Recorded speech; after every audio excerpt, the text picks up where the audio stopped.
बिस्मिल्लाहिर्रहमानिर्रहीम अस्सलाम वालेकुम। AD इलेक्ट्रिक यूट्यूब चैनल में आपको एक बार फिर से वेलकम करते हैं। मेरा नाम है आदिल अब्बास।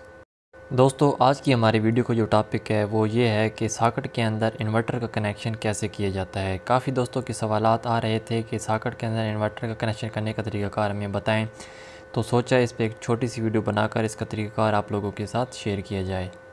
दोस्तों, इससे पहले कई वीडियो में मैंने आपको इन्वर्टर की वायरिंग करने का भी मुकम्मल तरीक़ाकार बताया है। आप वो वीडियो जाकर भी देख सकते हैं, उससे भी आपको काफ़ी रहनुमाई मिल जाएगी। तो जैसा कि आप देख सकते हैं कि बोर्ड के अंदर हमारे पास 2 स्विच और 2 सॉकेट लगी हैं। दोस्तों, अभी ये पूरा बोर्ड फ़िलहाल वाटर सप्लाई के ऊपर ही चल रहा है। तो आपकी आसानी के लिए दोस्तों इसके ऊपर मैंने लिख भी दिया है कि इस स्विच सॉकेट को हमने वाटर पे ही रहने देना है, जबकि इस स्विच सॉकेट को हमने UPS इन्वर्टर पे कन्वर्ट करना है। तो इन्वर्टर का कनेक्शन करने से पहले दोनों सॉकेट को हम बारी बारी चेक कर लेते हैं। दोस्तों, तो आप देख सकते हैं कि इसके अंदर हमारी जो वाटर की सप्लाई है वो बिल्कुल बेहतरीन तरीके से आ रही है। दोनों सॉकेट हमारी वाटर पे चल रही हैं। तो इन्वर्टर का कनेक्शन करने के लिए हमें एक अदर और वायर की ज़रूरत पड़ेगी। तो ये येलो कलर की वायर मैंने इन्वर्टर के कनेक्शन करने के लिए ले ली है। अब बोर्ड की बैक साइड पर इसका जो कनेक्शन करना है उसका किस तरीके से करना है आपने यहाँ पर आप थोड़ा सा ध्यान देना है। दोस्तों, तो यहाँ भी आपकी आसानी के लिए मैंने येलो कलर की वायर का इस्तेमाल किया है ताकि आपको बिल्कुल आसानी के साथ समझ आ सके। तो जैसे कि आप देख रहे हैं कि स्विच के एक पॉइंट से लेकर दूसरे पॉइंट तक हमारी एक येलो कलर की वायर सॉकेट के अंदर आ रही है। दोस्तों, कई जगह पर आपने इन्वर्टर लगे हुए भी देखे होंगे, तो आपने देखा होगा कि इन्वर्टर के अंदर से हमारी सिर्फ एक ही वायर निकल रही होती है जो कि घर के हर बोर्ड के अंदर जा रही होती है। तो ये हमारा वापटा का फेस है जो कि इन दोनों स्विच के अंदर हमारा इस वायर के ज़रिए आ रहा है। तो अब जिस सॉकेट को हमने इन्वर्टर का कनेक्शन देना है, इस स्विच के अंदर से हमने वापटा के पहले जो फेस है इसको काटना होगा। तो हम स्विच के अंदर से इस रेड वायर को निकाल लेंगे। तो इस वायर को मैं निकाल लेता हूँ।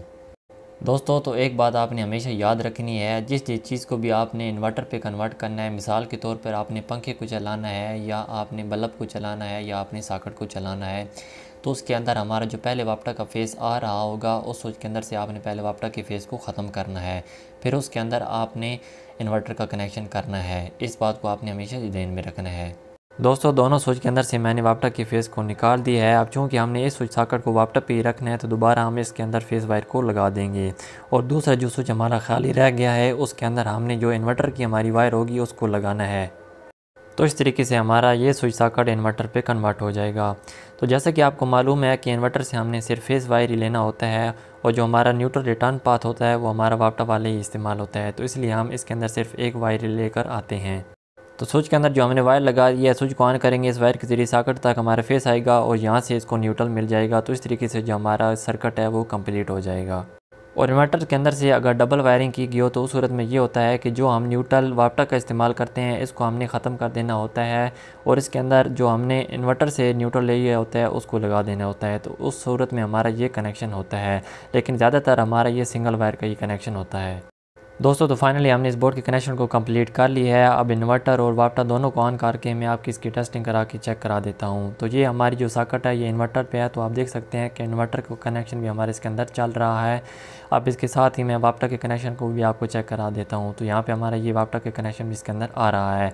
अब फ़र्ज़ कर लें कि हमारी जो वापटा की सप्लाई है वो बंद हो गई है, तो मैं इसके अंदर बल्ब को लगाता हूँ। तो आप देख सकते हैं कि हमारा बल्ब नहीं चल रहा, चूँकि हमारी वापटा की सप्लाई जो बंद हो चुकी है। लेकिन अब जैसे ही मैं इन्वर्टर वाली सॉकेट के अंदर बल्ब को लगाऊंगा तो आप देख सकते हैं कि हमारी सॉकेट चल रही है, चूँकि हमारा ये सॉकेट इन्वर्टर पे कन्वर्ट हो चुकी है। तो इस तरीके से हमारा ये कनेक्शन कंप्लीट हो चुका है। तो इस तरीके से आप ये छोटा सा कनेक्शन ख़ुद भी घर में बआसानी कर सकते हैं। तो उम्मीद करता हूँ कि आज की वीडियो में आपको इसके तरीक़ाकार मुकम्मल समझ आ गया होगा। दोस्तों, अगर आपको मेरी वीडियो अच्छी लगी तो वीडियो को लाइक ज़रूर कर दें। अगर चैनल पर नए हैं तो चैनल को सब्सक्राइब करके साथ घंटी को दबा दें। इंशाल्लाह आइंदा भी आपको इलेक्ट्रिकल से रिलेटेड वीडियो इस तरह देखने को मिलती रहेंगी। तो मिलते हैं नेक्स्ट वीडियो में। अपना बहुत सारा ख्याल रखिएगा। तब तक के लिए अल्लाह हाफ़िज़।